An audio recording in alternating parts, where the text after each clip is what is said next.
Assalamualaikum warahmatullahi wabarakatuh.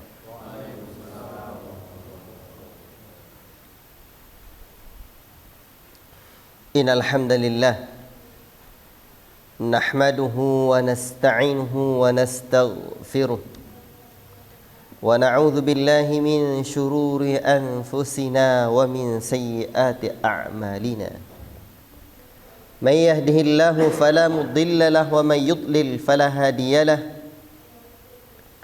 أشهد أن لا إله إلا الله وحده لا شريك له وأشهد أن محمدا عبده ورسوله يا أيها الذين آمنوا اتقوا الله حق تقاته ولا تموتن إلا وأنتم مسلمون يا أيها الناس اتقوا ربكم الذي خلقكم من نفس واحدة وخلق منها زوجها وبث منهما رجالا كثيرا ونساء واتقوا الله الذي تساءلون به والأرحام إن الله كان عليكم رقيبا يا أيها الذين آمنوا اتقوا الله وقولوا قولا سديدا يصلح لكم أعمالكم ويغفر لكم ذنوبكم ومن يطع الله ورسوله فقد فاز فوزا عظيما أما بعد فإن أصدق الحديث كتاب الله وخير الهدي هدي محمد صلى الله عليه وسلم وشر الأمور محدثاتها وكل محدثة بدعة وكل بدعة ضلالة وكل ضلالة في النار أيها الإخوة بارك الله فيكم. Kita bersyukur kepada Allah Rabbul Alamin. Allah Subhanahu wa Ta'ala memberikan rizki yang tak terhingga kepada kita sehingga kita dapat terus menuntut ilmu. Semoga Allah Subhanahu wa Ta'ala senantiasa menjadikan hati kita ikhlas dalam menuntut ilmu ini. Karena al-ilmu la ya'diluhu syai' idza sahhatin niyyah. Ilmu tidak ada yang menandinginya, keutamaannya, fadailnya apabila niat seseorang lurus padanya. Untuk itu senantiasalah kita meluruskan niat dalam menuntut ilmu ini, mengharapkan ridha Allah, kasih sayang Allah Rabbul Alamin, sehingga kita kelak bisa berjumpa dengannya. Amin ya Rabbal Alamin. Alhamdulillah, kita pertemuan tentang kajian Ma'rifatud Dinil Islam, mengenal, memahami dinul Islam. Ya, awalnya kemarin kita membahas tentang kaedah-kaedah dasar dan penting di dalam agama kita ini. Tetapi kajian kita ini sesungguhnya adalah tentang memahami hakikat Islam dan Muslim sejati. Islam itu seperti apa? Muslim sejati itu bagaimana sesungguhnya? Muslim sejati adalah orang yang wala tamutunna illa wa antum muslimun. Jangan sekali-kali jangan kalian mati kecuali kalian mati dalam keadaan muslim sejati. Muslim adalah orang yang selamat akidahnya, selamat keyakinannya, selamat lisan dan anggota badannya dari hal-hal yang dimurkai oleh Allah Rabbul Alamin. Dan pembahasan kita mulai dari pertemuan keberapa kemarin? Yang dua sebelumnya ya. Artinya ini dah pertemuan yang ketiga, pembahasan tentang penyimpangan atau syubhat ya. Bulan yang lalu itu pembahasan kita tentang komunis. Baik. Sebelumnya tentang apa? Tentang penjelasan sesuatu yang datang pada diri manusia. Ada yang disebut dengan iskal, ada yang disebut dengan raib, ada yang disebut dengan syubuhat. Baik. Ikhwati fillah, bulan lalu tentang komunis. Ya. Kalau disebut tentang komunis, apa yang terbayang dalam pikiran antum? Kira-kira apa? Hah?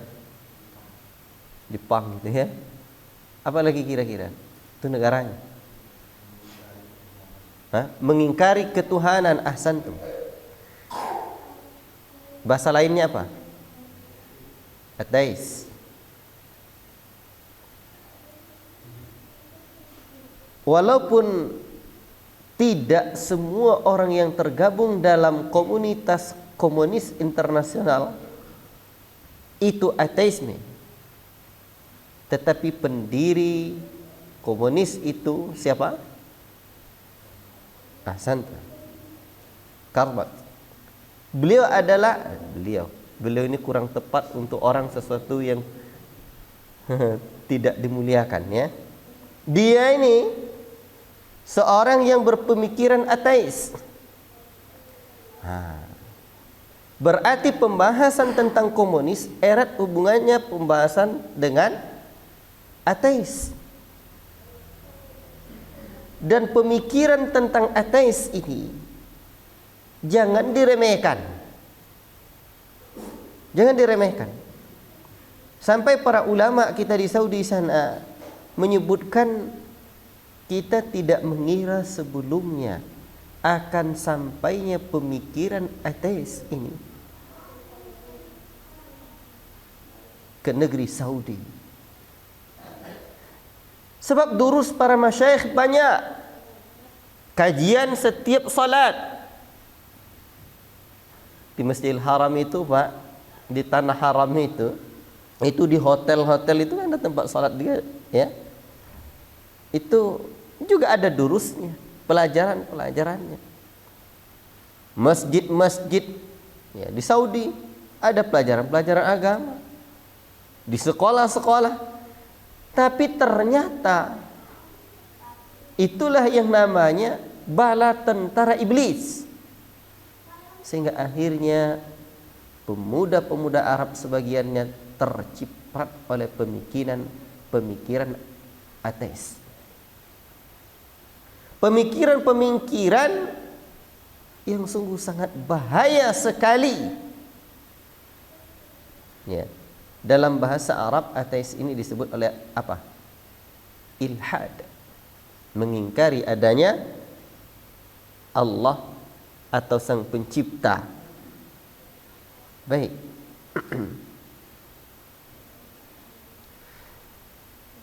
Dan kira-kira pemikiran ateis ini datang dari timur atau barat? Nah, pemikiran ini datang dari timur atau barat? Dari barat. Maka kalau kita mungkin berbicara tentang komunis, ateis, kapitalis, sosialis, jangan hanya terbayang apa ya? PKI di Indonesia saja dengan telah membantai siapa? Para jenderal.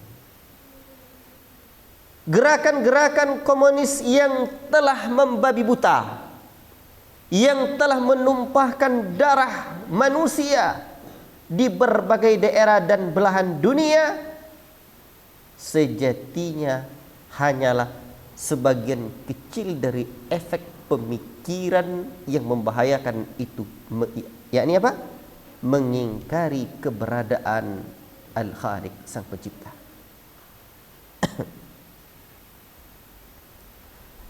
Maka kalau kita sebutkan sejarah tentang bagaimana bahayanya komunis dan orang-orang ateisme, itu panjang sekali.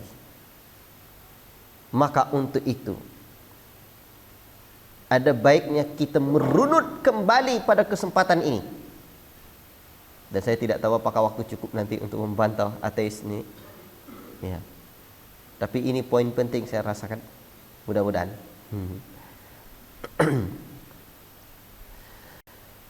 merunut kembali tentang bagaimana sejarah ateisme ini. Jadi tadi komunis, tidak semua komunis itu ateis, ya. Sampai kemarin ada anak kiai, cucunya kiai yang jadi komunis. Ya. Itu ada sejarah panjangnya lagi itu. Nah, sekarang pendiri komunis ini, Karl Marx itu, ada seorang yang ateis nih. Bagaimana sejarah munculnya ateis ini? Kapan galaknya atau berjayanya, mulai berjayanya ateisme ini? Ikhwati fillah. Kalau tadi saya katakan bahwa ini, saya tanya ini adalah produk dari barat. Sekarang masih ingat tidak di antara sebab-sebab penyimpangan itu apa? Terjadinya penyimpangan itu, munculnya syubhat itu kenapa? Satu dulu saya sebutkan kena lemahnya keyakinan. Masih ada catatan tuh? Ya, saya punya catatan. Ya. Kemudian banyaknya dosa. Yang ketiga, hegemoni peradaban barat atau problem pribadi. Ya. Keempat, problem pribadi. 5, hidup di lingkungan zaman yang banyak syubhat. Baik. Jadi salah satunya adalah hegemoni peradaban barat. Ibnu Khaldun menjelaskan bahwa orang itu mengikut kepada yang menang. Hari ini qadarullah, Allah Ta'ala takdirkan peradaban yang terunggul di dunia ini sekarang, peradaban yang datang dari barat. Semua apa-apa yang hebat, yang tren, yang keren adalah yang datang dari barat. Maka tidak peduli dari sisi gaya, sejak mulai pucuk kepala dia sampai ujung kaki dia, yang paling tren, yang paling bergengsi adalah yang datang dari barat. La ilaha illallah. Padahal kadang nggak masuk akal. Ya, tidak masuk akal. Itu akibat apa? Akibat mereka sekarang yang apa itu? Mereka sekarang yang memimpin peradaban dunia. Tapi dulu sebelum mereka ada, sebelum mereka berjaya, yang tren adalah bahasa Arab, bukan bahasa Inggris. Nah, kita tidak anti bahasa Inggris. Belajarlah, itu dakwah ilallah. Tapi dulu yang tren kalau enggak pakai bahasa Arab enggak keren. Bahkan kalau tidak pakai seperti pakaian di mana sumbernya al-Islam, seperti orang Arab, tidak pakai sorban, tidak pakai jubah misalkan, itu enggak keren. Dan Islam lebih duluan berjaya ketimbang mereka. Namun karena umat Islam lupa, dan yang paling banyak adalah tidak mengetahui sejarah, akhirnya yang terjadi apa? Mengagung-agungkan barat. Maka orang-orang yang terbaratkan, dan sejatinya kita tidak anti daerah barat atau timur, selatan atau utaranya, tidak, tapi pemikiran-pemikiran yang menyimpang, dan kebetulan pemikiran itu datang dari barat, maka kita sebut saja dengan ya, sesuatu yang datang dari barat ini. Orang-orang yang terbaratkan ini orang-orang yang tidak mengetahui sejarah. Mengapa barat menjadi sekuler? Sekuler itu apa? Sekuler itu apa? Dan kehidupan. Pemisahan agama dan kehidupan. Ya. Sejatinya barat itu, ya, baik itu liberalisme, mereka ini kan sebenarnya tidak mau diatur oleh Tuhan. tidak mau diatur oleh Sang Pencipta. Kenapa sejarahnya kok mereka tidak mau diatur oleh Sang Pencipta? Itu tidak lepas dari sejarah. Maka untuk itu kita harus mempelajari zaman. Mempelajari apa? Masa. Sekarang ya, masa berarti pertumbuhan peradaban, termasuk peradaban barat ini. Sekarang kita berada di abad keberapa? Abad keberapa kita berada sekarang? 21. Tahun berapa? 2022 atau 3?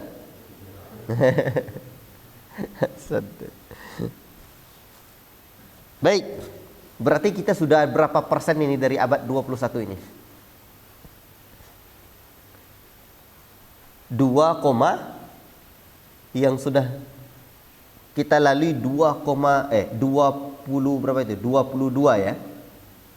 Nah, 22% dari abad ke-21.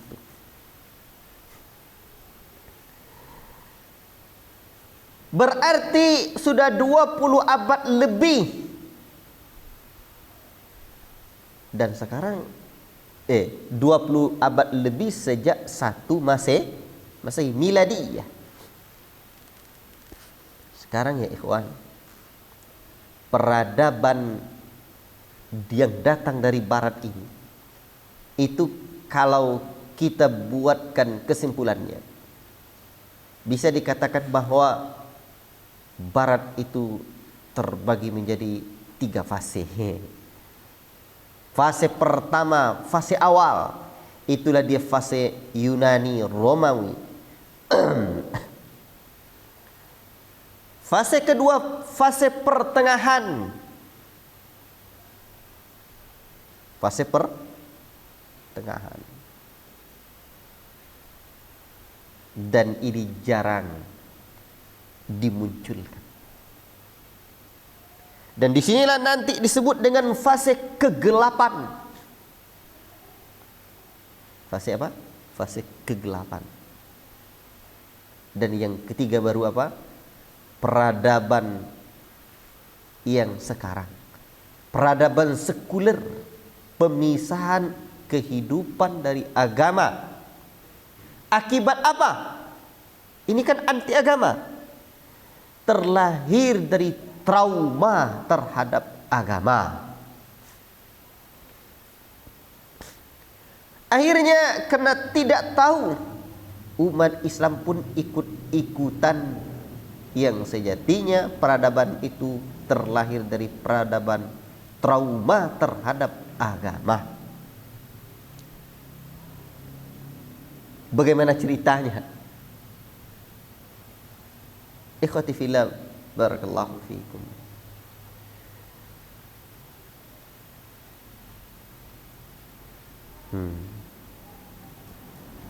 Jadi kalau sekarang kita berada di abad ke-21, peradaban barat dengan 5 negara superpowernya yang menjadi otoritas di Dewan Keamanan PBB, dan ternyata kejayaan mereka hari ini baru muncul pada abad 17. Abad 17. Di saat pertama kali Barat mencanangkan revolusi industri, ya, itu kemudian abad 18, revolusi industri 1.0, di mana mulai penemuan mesin uap untuk industri tekstil.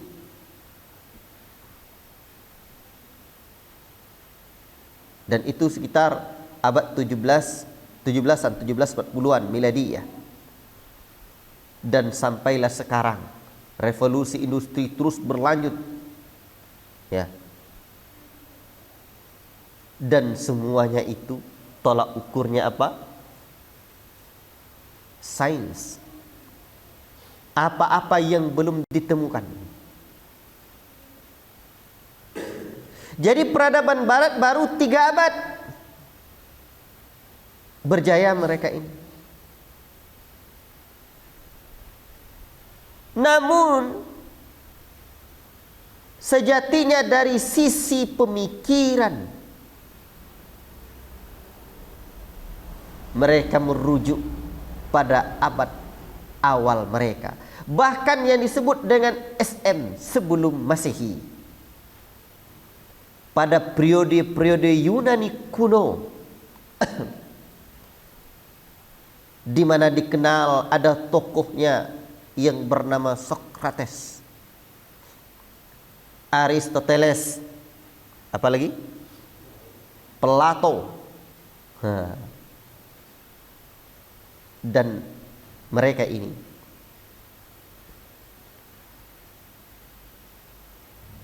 bapak pemikiran kuno itu siapa? Bapak pemikiran kuno itu siapa? Siapa yang tahu? Thales of Miletus. Thales dari Miletus. Pada tahun 624 sampai 546 sebelum Masehi. Inilah bapak filosof Yunani kuno. Jadi ujung cerita dari pemikiran mereka, ilmu filsafat mereka, ilmu metafisika mereka, rujukan ekonomi, rujukan politik, rujukan budi pekerti mereka, itu berawal dari bapak filosof mereka, Thales dari Miletus. Dan tokoh-tokoh ini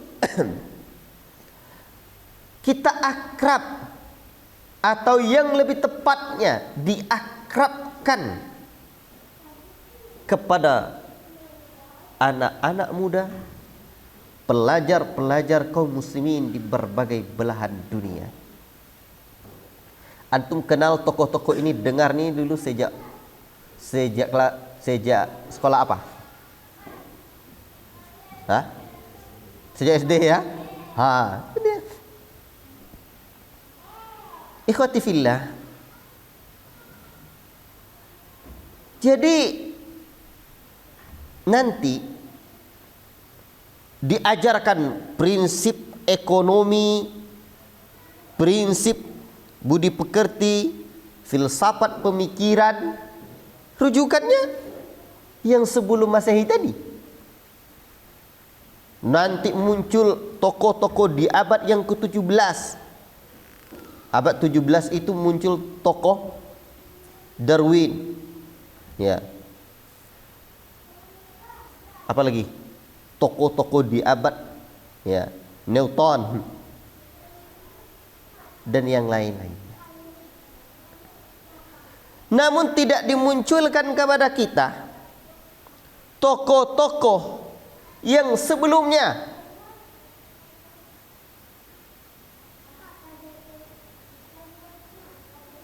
Dari abad 1 sampai 16 Masehinya kemana? Atau mungkin yang tidak dekat dengan mereka lah, bapak-bapak filsafat mereka. 8 abad sebelumnya kemana? Abad 16, 15, 14, 13, 12, 11 dan seterusnya ke belakang. Kenapa tidak dimunculkan kepada kita? Karena memang tidak ada yang bisa dibanggakan pada abad itu. Dari peradaban barat ini. Inilah peradaban yang penuh dengan takhayul dan khurafat. Peradaban yang tidak mengenal sabun. Yang tidak mengenal tata rumah. Ini kamar, ini dapur, tidak ada. Tata letak rumah mereka di situ, dapurnya di situ, tempat tidurnya di situ, tempat tidur binatang, hewan peliharaan mereka. Eropa abad pertengahan Dibandingkan dengan Baghdad, Eropa hanyalah bagaikan kandang unta, sementara Baghdad adalah negeri yang penuh dengan peradaban. Belum lagi berbicara tentang penindasan terhadap wanita. Wanita tidak dimuliakan, bagaikan binatang. Wanita tidak dianggap mulia sama sekali, diperjualbelikan, betul-betul dihinakan, tidak ada harga mereka sama sekali. Dan untuk hal ini silakan antum baca buku sejarah, di antaranya buku sejarah sahabiat. Mereka adalah para sahabiat, betul-betul menghinakan para wanita, ya. Kalau hari ini mereka mencela sebagian syariat Islam seperti ta'adud, sejatinya mereka jauh lebih menghinakan Islam, menghinakan para wanita dulu. Dan dengan syariat Islam tersebut, sejatinya Islam telah memuliakan para wanita. Ada sejarahnya itu. Bagaimana praktek kaum lelaki mereka sebelumnya. Mereka menghinakan para wanita ini bak binatang. Akhirnya nanti di abad ke-17 lahirlah gerakan feminisme yang ingin menggugat otoritas, yang ingin mengangkat derajat wanita. Terlambat dulu. Islam lebih duluan mengangkat derajat wanita. La ilaha illallah. Apa yang terjadi atau apa sebabnya lahir gerakan ingin membebaskan wanita? Lahirnya gerakan yang anti agama, anti Tuhan. Ternyata abad sebelum abad 17 itulah abad apa? Abad yang disebut dengan abad kegelapan. Berawal terjadi kerjasama antara, ya, koalisi antara agamawan, pihak gereja dengan ilmuwan Romawi, yang akhirnya apa? Bukan kerjasama, ya, pertentangan. Masa kerjasama, ya, pertentangan antara ilmuwan ini dengan pihak gereja, di mana saat itu pihak-pihak agamawan, yakni gereja dan para pendeta, tidak menyukai para ilmuwan. Bukan koalisi, tapi apa? Versus, ya. Itu yang terjadi.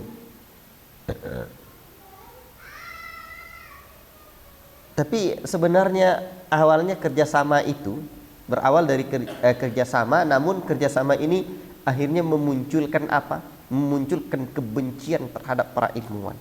Sebab ketika itu, ya ikhwan, barakallahu fikum, pihak-pihak gereja ini betul-betul ingin menguasai.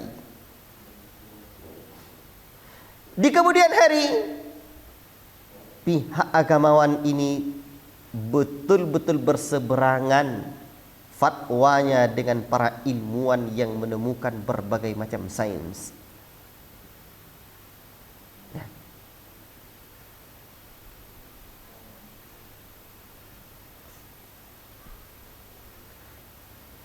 Seperti misalkan mereka ini betul-betul memandang jelek penemuan-penemuan para ilmuwan itu. Tidak mau mereka. Berbagai macam penemuan-penemuan para ilmuwan ditolak oleh pihak gereja ini. Artinya gereja itu mengeluarkan hukum karena mereka yang berkuasa. Mereka tidak hanya sebagai pendeta, mereka juga memimpin. Ya. Segala keputusan itu berpihak kepada para gereja. La ilaha illallah. Sehingga timbul gejolak dan mereka membunuh para ilmuwan-ilmuwan tersebut, mati. Ya. Banyak penemuan-penemuan mereka, tetapi berakhir pada apa? Berakhir pada eksekusi. Matinya karya mereka. Ya, seperti Galileo, Copernicus, Bruno, itu ilmuwan-ilmuwan yang tidak mendapat persetujuan dan ditentang oleh para pendeta. Sehingga di abad-abad kegelapan itu Barat tidak berkembang. Berbeda dengan Islam nanti. Begitu mereka tidak mendapatkan perkembangan pada pemikiran mereka, tidak berjaya, tidak seperti Islam. Mereka ditindas. Datanglah gerakan anti Tuhan.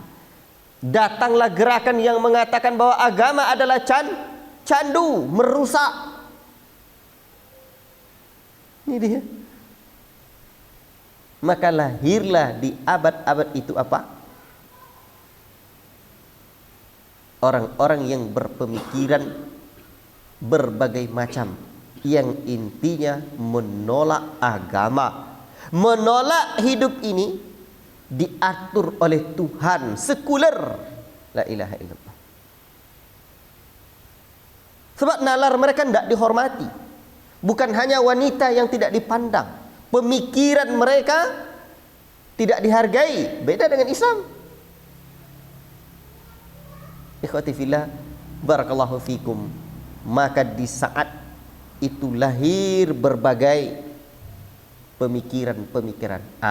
Disinilah terlahir di antaranya apa? Munculnya pemikiran-pemikiran ya di abad mulai masuk abad 18 itu muncul ya di Inggris, di Perancis, di mana para ilmuwan keputusan gereja tidak memihak kepada mereka. Ya. Muncul pemikiran-pemikiran ateis ini. Padahal asalnya manusia itu percaya kepada Tuhan. Alastu bi rabbikum qalu bala syahidan. Bukankah saya Rabb ini? Saya Rabb kalian. Ditanya ruh kita di alam rahim. Ya, di alam ruh. Dan mereka mengaksikan, ya betul kami mempersaksikan engkau, mengakui engkau sebagai Rabb. Maka hukum asal manusia itu percaya kepada Rabb sang pencipta.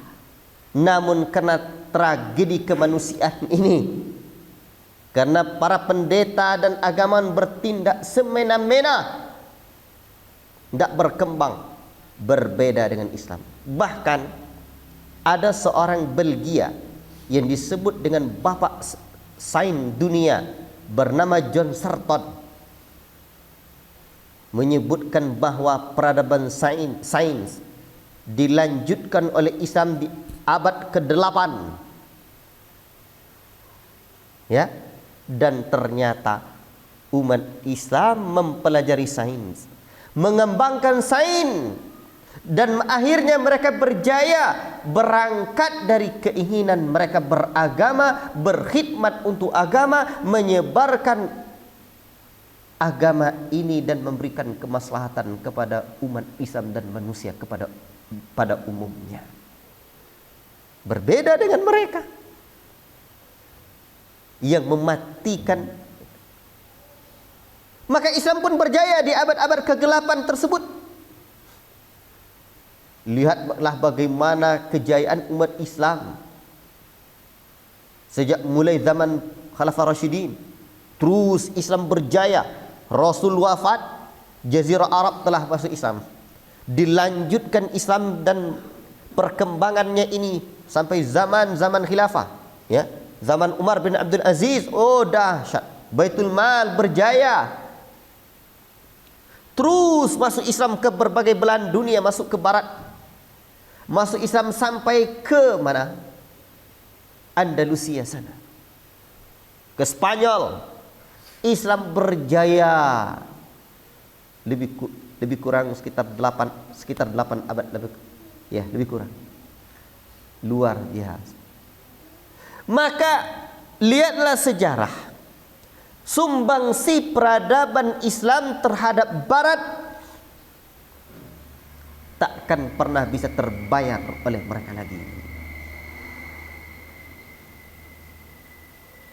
Dan ketika mereka ditakdirkan Allah Ta'ala menang kembali, merebut kekuasaan, merebut wilayah-wilayah kaum muslimin seperti di Spanyol sana, di Andalusia sana,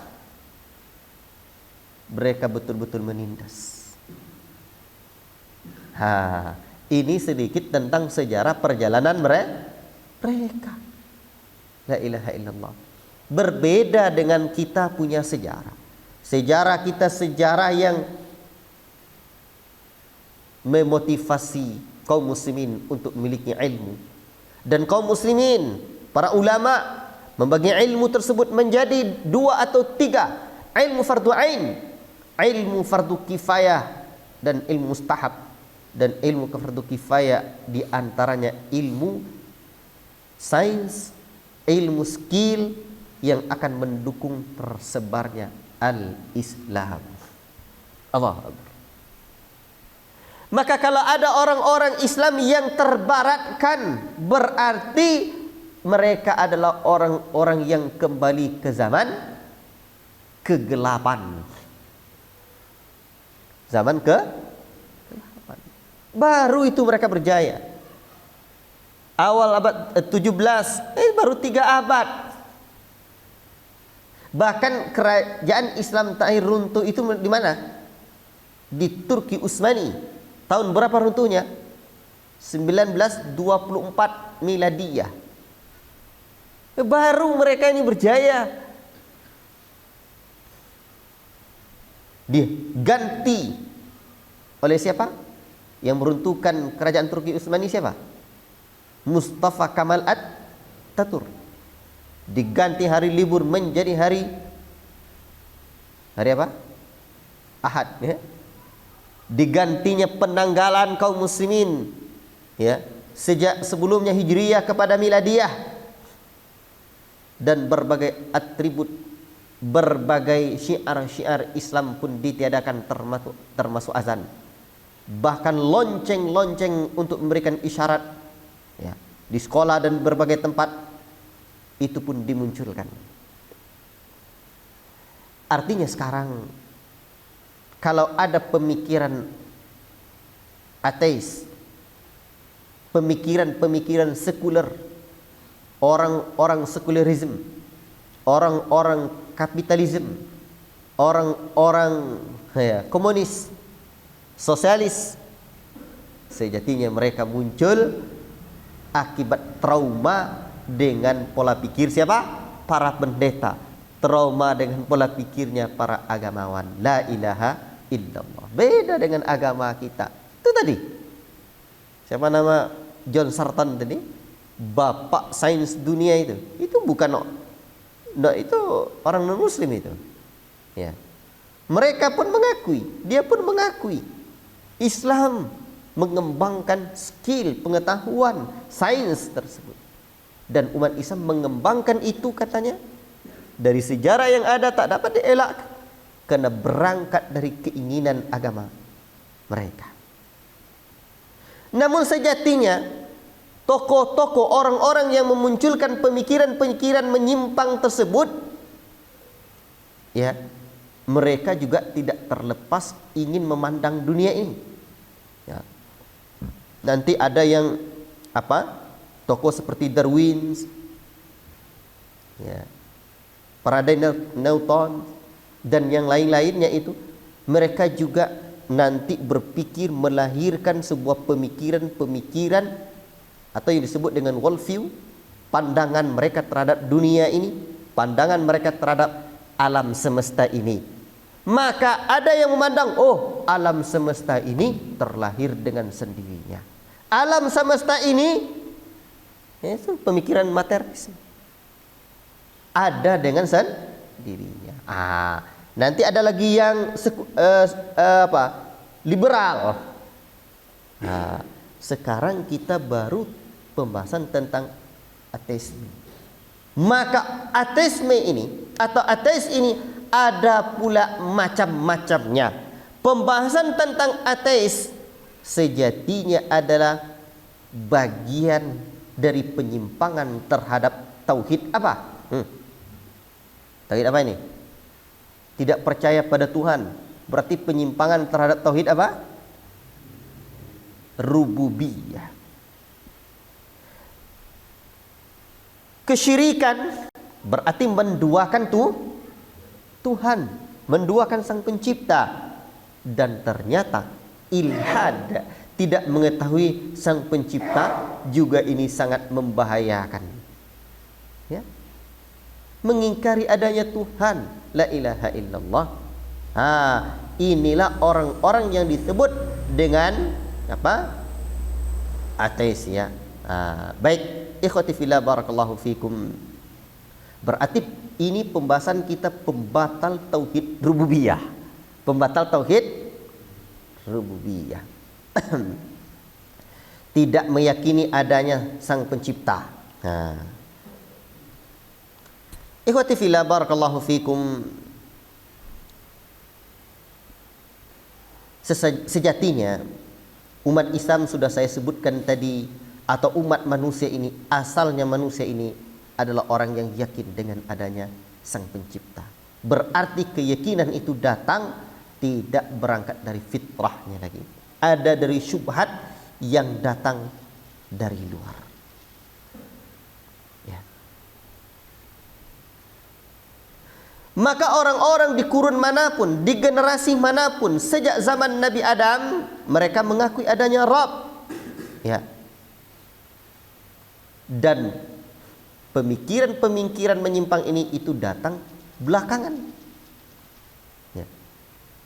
Ikhwati fillah, para filsafat menamakan Tuhan itu dengan wajibul wujud, yang harus ada.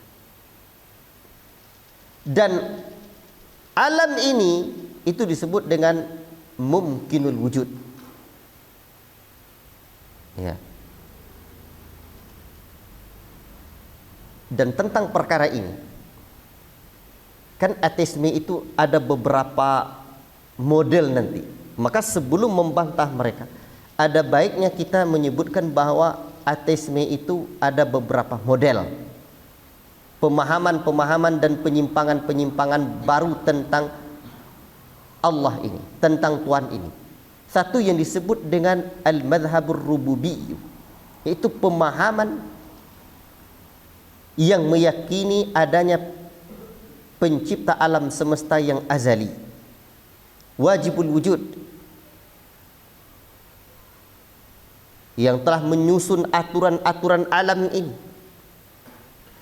di mana aturan-aturan tersebut telah mencapai puncak kesempurnaan dan tidak perlu dirubah lagi, sebagaimana jam tangan yang dibuat oleh pembuatnya lalu dibiarkan begitu saja. Akhirnya apa?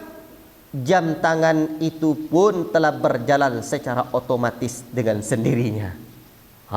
Ini keyakinan ini.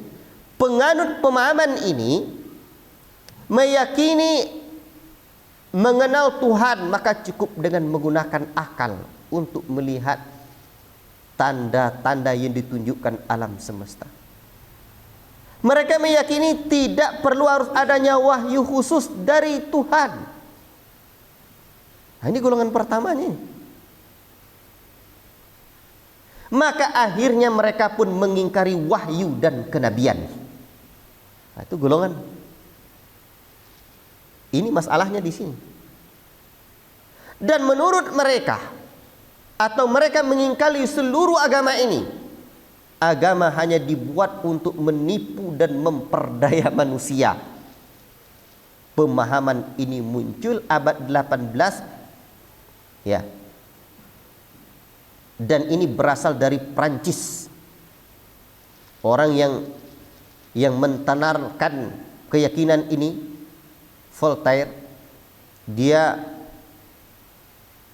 berasal dari Prancis. Dan juga Thomas, seorang filosof yang berasal dari Britania. Pemahaman ini muncul sebagai dampak perlawanan terhadap aturan-aturan gereja tadi. Keyakinan-keyakinan gereja, di mana menurut mereka hanyalah khurafat, dan bentuk mempermainkan akal manusia. Dan memang ketika itu pihak-pihak gereja banyak mengambil keuntungan duniawi. Sehingga menurut ilmuwan ini, menurut tokoh ini, itu agama hanya untuk kepentingan duniawi para penguasa gereja. La ilaha illallah. Berarti mereka golongan yang pertama itu tidak menolak semata-mata. Mereka mengatakan wajibul wujud, ya, wajib ada, azali. Tetapi seperti jam tadi, setelah dibuat, biarkan terus berjalan dengan sendirinya. Ini kan dahsyat juga. Maka ini nanti yang akan muncul nanti. Ini nanti sekarang tidak bisa kita hanya pada pembahasan macam-macam ateis saja yang bisa kita sebutkan. Adapun tentang syubhat-syubhat mereka, detailnya nanti pada pertemuan yang akan datang insya-Allah. Dan ini tentunya apa? Sangat tidak layak disebutkan Allah seperti siapa? Seperti pembuat jam tangan, setelah itu dibiarkan begitu saja. Ini bahaya sekali. Karena Allah dalam surah Al-Mu'minun menyebutkan, afa hasibtum annama khalaqnakum abathan wa annakum ilaina turja'un? Apakah kamu mengira bahwa sesungguhnya kami menciptakan kamu main-main begitu saja? Bahwa kamu tidak akan dikembalikan kepada kami? Tidak mungkin. Allah ciptakan, ada pertanggungjawaban, dan nanti akan dikembalikan kepada Allah. Dan nanti sebagian orang-orang liberalism itu mereka meyakini seperti orang-orang seperti orang-orang ini. Seperti misalkan apa kata mereka? Seperti orang yang homoseksual itu.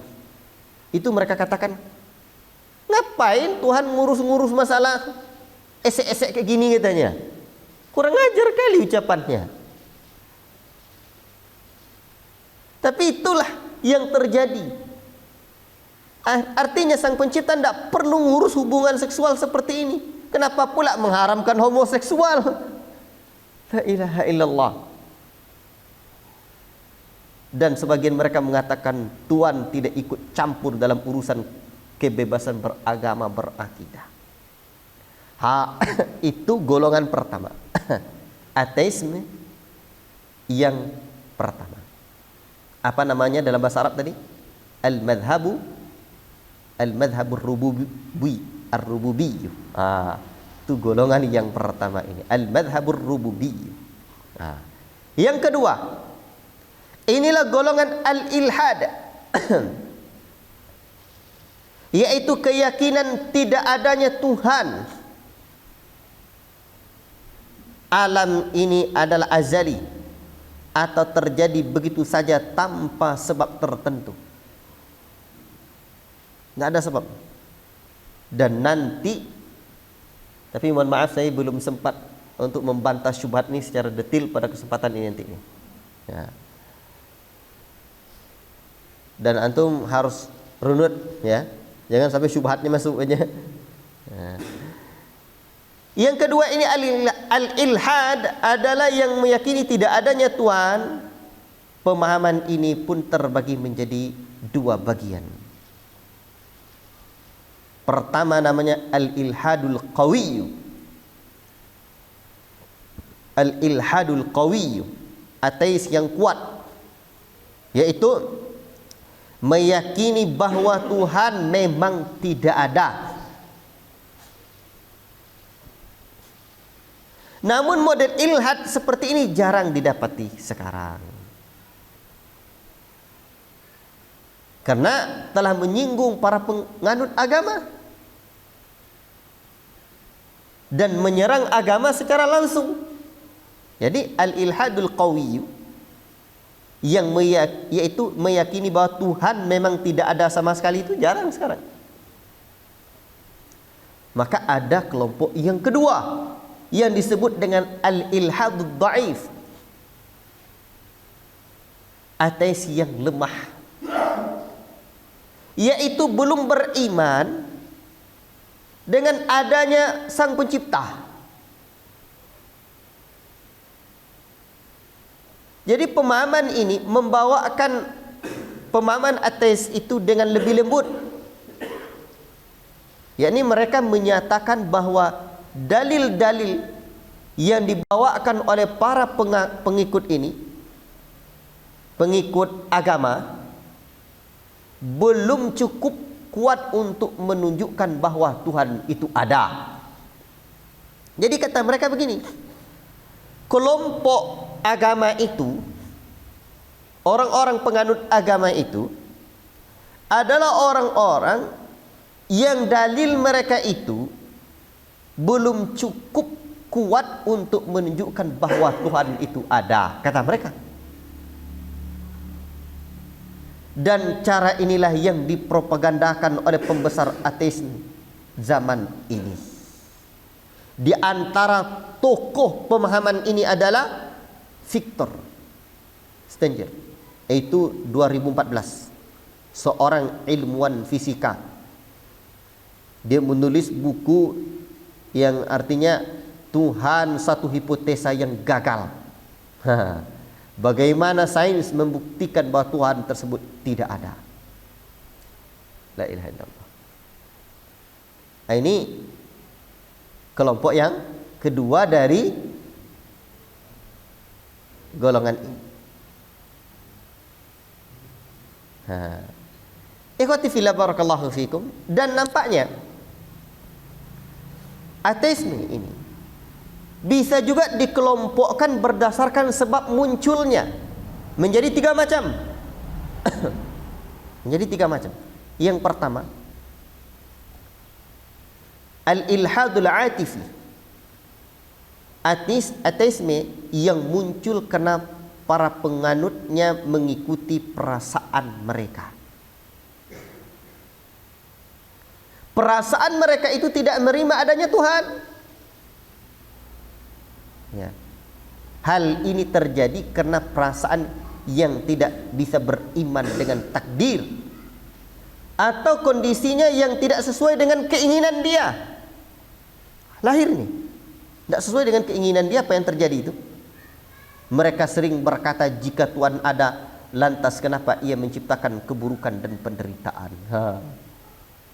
Itu al-ilhadul atifi, golongan ateisme yang muncul akibat terbawa perasaan mereka.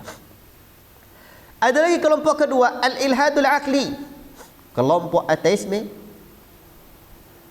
yang berangkat dari akal mereka. Dan di sini terbagi pula kepada dua mereka. Yang pertama, al-ilhadul falsafi, yaitu golongan para pemikir di kalangan para filsafat yang semata-mata menolak adanya Tuhan, ya.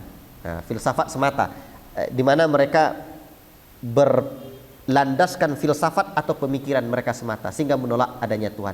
Yang kedua, kelompok dari al-ilhadul akli ini, mereka adalah al-ilhadul ilmi, di mana dibangun keyakinan mereka di atas penemuan-penemuan teori ilmiah atau sains.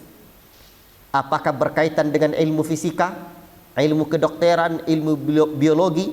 Menurut keyakinan kelompok ini, ya, kenyataan menunjukkan adanya pertentangan antara agama dan sains. Baik, itu golongan ilhadul akli.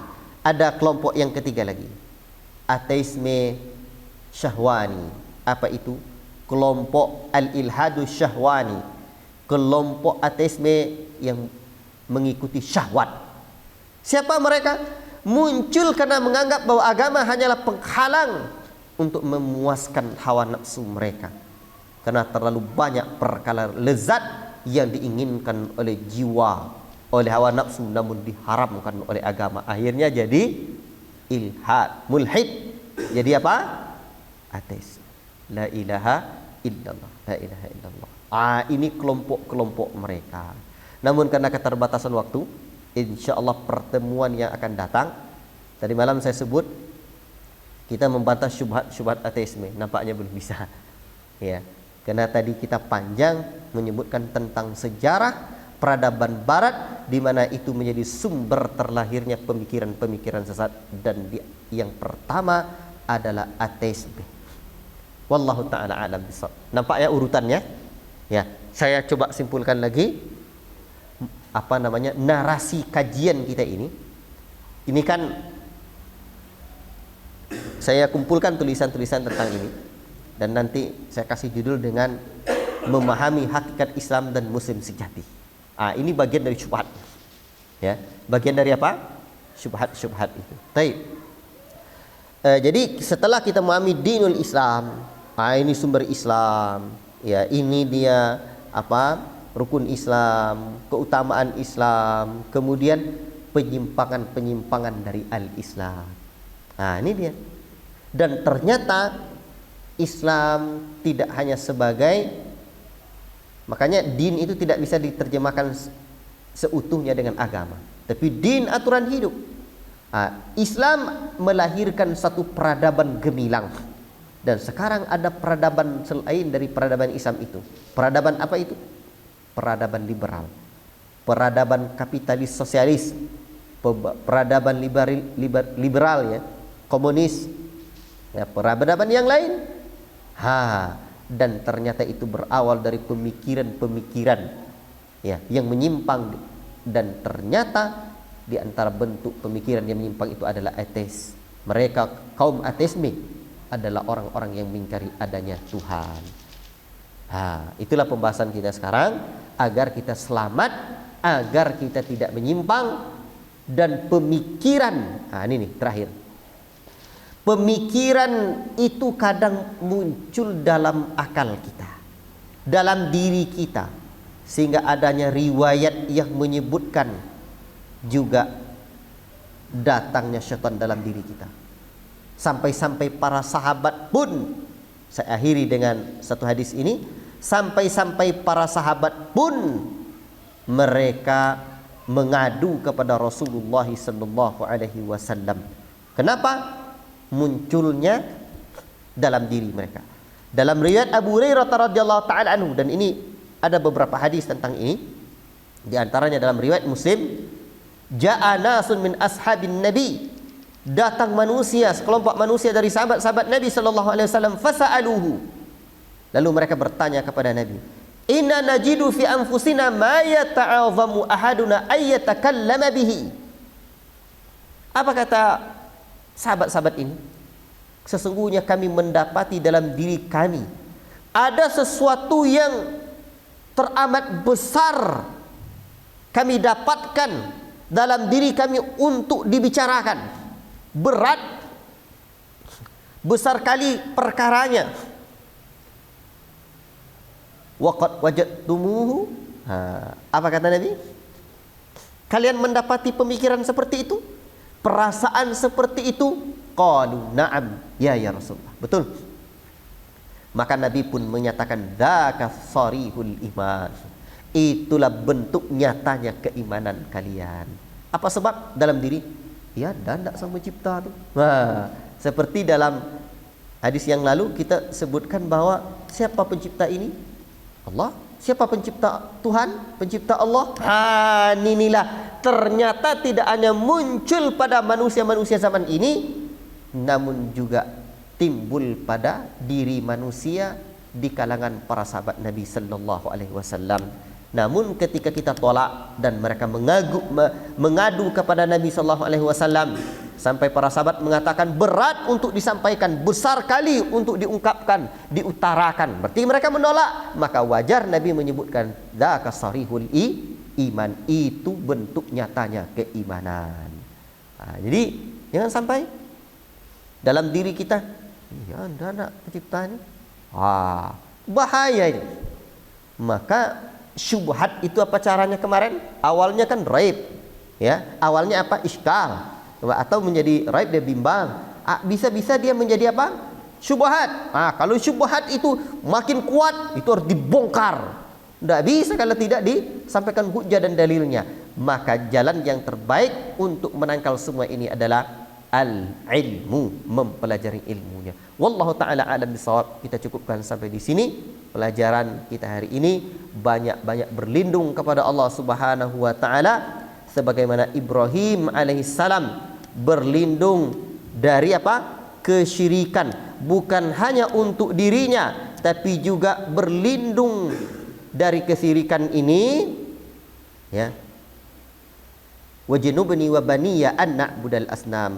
Jauhi ya Allah diriku dan anak keturunanku dari menyembah berhala. Ibrahim saja memohon perlindungan kepada Allah, apalagi diri kita yang bukan nabi, bukan pula ya para sahabat. Wallahu taala alam bissawab, ya. Allahumma ati nufusana taqwaha wa zakkiha anta khairu man zakkaha anta waliyuha wa maulaha. Semoga Allah taala kokohkan kita di atas tauhid dan keimanan serta keislaman ini.